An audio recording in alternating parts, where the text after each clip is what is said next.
नमस्कार दोस्तों।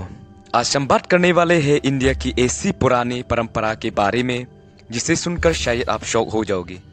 एक समय ऐसा था जब नॉर्थ ईस्ट इंडिया के कुछ ट्राइबल वॉरियर अपने दुश्मन का सिर काटकर गांव में वापस लाते थे। और सबसे सरप्राइजिंग बात यह है कि उन्हें उनके लिए पनिशमेंट नहीं बल्कि रिस्पेक्ट मिलता था। लेकिन सवाल यह है कि आखिर ऐसा क्यों होता था? क्या ये सिर्फ वॉयलेंस था या इनके पीछे कई कल्चर बिलीफ्स भी था? चलिए इस वीडियो में समझते हैं। दोस्तों, हेड हंटिंग का सिंपल मतलब होता है बैटल या ट्राइबल कॉन्फ्लिक्ट्स के बाद दुश्मन का सिर काट कर लेके आना। ये प्रैक्टिस पुराने टाइम में नॉर्थ ईस्ट इंडिया के कुछ ट्राइबल कम्युनिटीज में देखी जाती थी, स्पेशली नागालैंड, अरुणाचल प्रदेश के बॉर्डर एरिया में। कुछ ट्राइब जैसे कोन्याक, वांचो एक्सेट्रा अपने वॉरियर्स के लिए आज भी फेमस है। उस टाइम विलेज अलग अलग होता था और ट्राइब्स के बीच कभी कभी लैंड और पावर रिवेंज को लेकर कॉन्फ्लिक्ट्स होते थे। सबसे इम्पोर्टेंट सवाल ये है कि आखिर हेड हंटिंग क्यों करता था।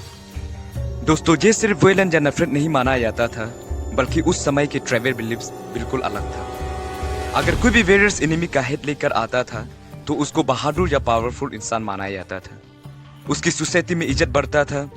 कई जगह में वॉरियर को स्पेशल टैटू या ट्रेडिशनल ऑर्नामेंट भी दिए जाते थे। जब दुश्मन का हेड को हंट करके विलेज लाते थे तो उसी हेड को पर्टिकुलरली किसी इंपोर्टेंट प्लेस में प्रिजर्व करके रखते थे, जैसे कि कम्युनिटी हॉल या किंग के घर पर। और उसी हेड को नॉर्मली नहीं रखा जाता था, उसको रिचुअल पूजा करके प्रिजर्व करता था जनरेशन टू जनरेशन। कुछ ट्राइब बिलीव करते थे कि एनिमी का हेड को लेकर आना विक्टोरी और स्पिरिचुअल पावर का सिंबल होता है।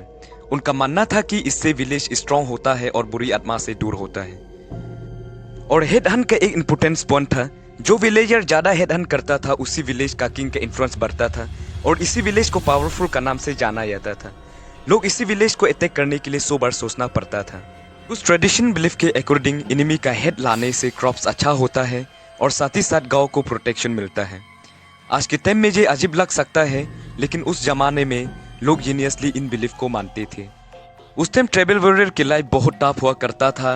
उनको जंगल में रहना, सर्वाइवर के लिए हंटिंग करना और विलेज को प्रोटेक्शन करना उनकी डेली लाइफ का रूटीन हुआ करता था।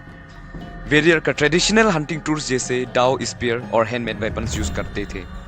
उस समय से लेकर आज तक की बात है, जिसे विलेज फेस्टिवल या कम्युनिटीज फेस्टिवल में आज भी उस समय का ट्रेडिशनल डांस, वॉरियर्स कल्चर का इन्फ्लुएंस दिखाया जाता है।